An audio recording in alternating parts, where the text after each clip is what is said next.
इसकी अपेक्षा सद्गुणी होकर निसंतान रहना कहीं अच्छा है, क्योंकि सद्गुण की स्मृति बनी रहती है।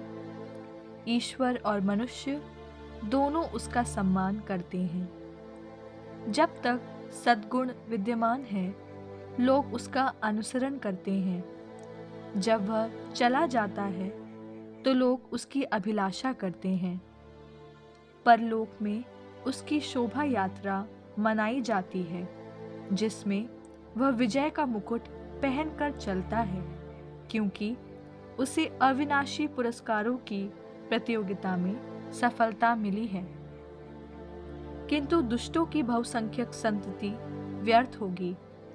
उनकी जारद संतान जड़ नहीं पकड़ेगी, उसे कोई सुदृढ़ आधार नहीं मिलेगा। यदि उसकी शाखाओं में कुछ समय तक टहनियाँ फूटेंगी, तो वे सुदृढ़ नहीं होंगी। हवा उन्हें झकझोर देगी और आंधी उन्हें उखाड़ेगी। उनकी अविकसित टहनियाँ टूट जाएंगी, उनका फल बेकार होगा।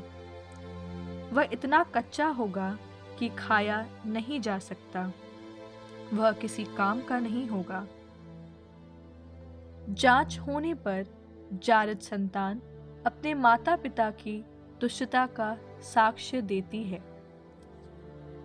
यदि धर्मी मनुष्य असमय मर जाए, तो वह शांति पाएगा, क्योंकि जो वृद्धावस्था आदरणीय है, वह न तो लंबी आयु पर निर्भर करती है और न केवल वर्षों की संख्या पर। जो मनुष्य बुद्धिमान है, उसी के बाल सफेद समझो, और जिसका जीवन निर्दोष है, उसी को वयोवृद्ध मान लो।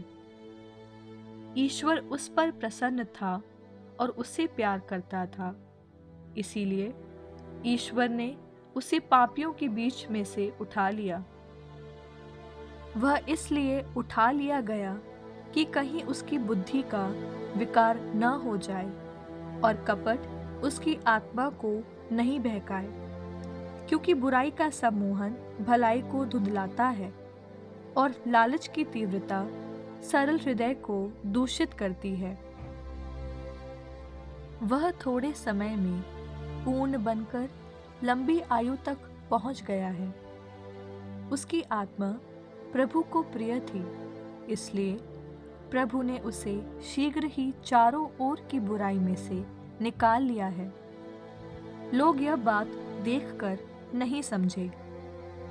वे यह नहीं जानते हैं कि प्रभु अपने चुने हुओं पर कृपा तथा दया करता है और अपने भक्तों की रक्षा करता है।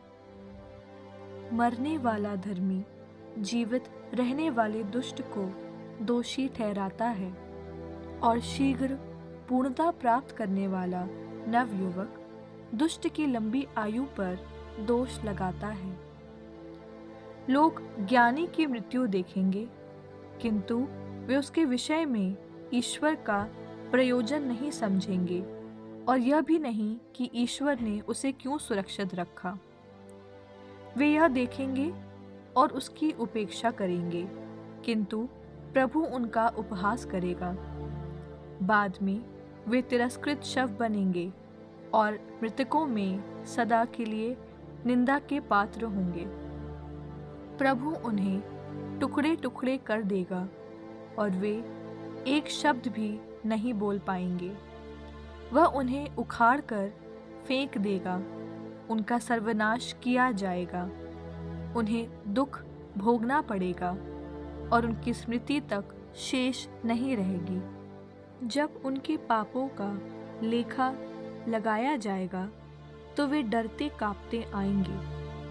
उनके कुकर्म उनके सामने खड़े होकर उन पर दोष लगाएंगे।